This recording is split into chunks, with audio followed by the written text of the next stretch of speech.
The next important OOPS concept is data hiding or encapsulation. See, we have seen, right? First one is object and second one is classes. The next one is data abstraction or encapsulation.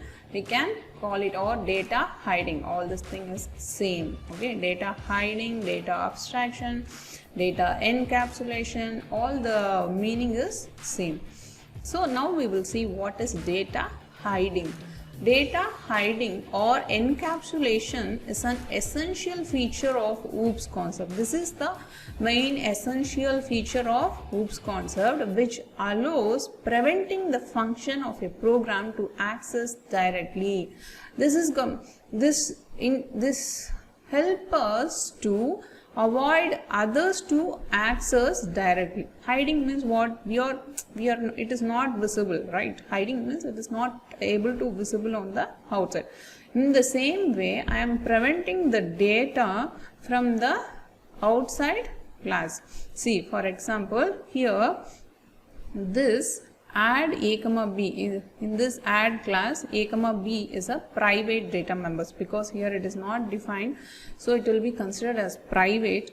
So this is accessible, this a comma b is accessible only within this member functions of the class. Okay, only this add function can access this variable a and b.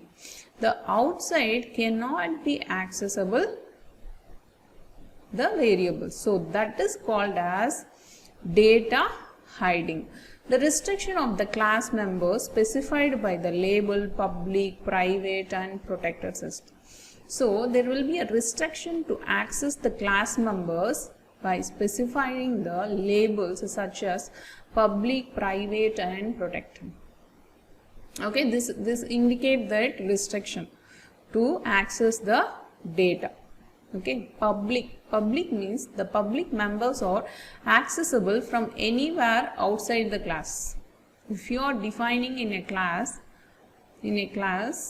some public, if you are specifying public which is accessible anywhere, okay, which is accessible anywhere outside of the class but within your program. This is not anywhere outside the class.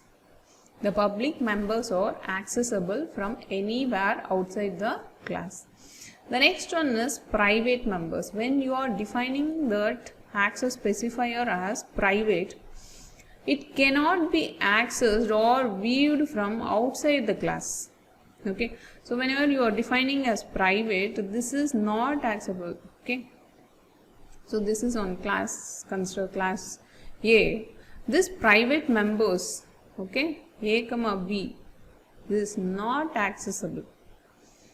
Okay, whenever you are defining private which is not accessible outside the class, okay, but within a program you can access. This private members can able to access within the class. That is called private class.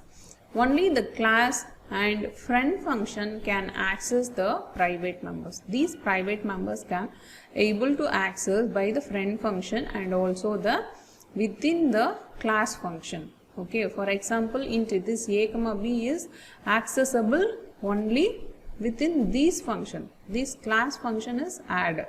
So this add can access this a comma b, not the outside of class. So that concept is called as encapsulation. And the last access specifier is protected. It is similar like private. This is also similar like private, but the only difference is that it can be accessed in the derived class. But only different, protected is also similar like a private. The only difference is it can access in the derived class. Okay, that's it. That is the concept of data hiding or encapsulation. It is called hiding, that's called encapsulation, or we are protecting some the data, right? The access specifiers of the classes are private, public, protected. Whenever you are defining as a public access specifier, it can be accessible anywhere outside of the class. That is accessible anywhere outside of the class. But when you are defining a particular data member or functions as a private access specifier, you can able to access only within this function, only within the class you can able to access. That is called as private access specifier.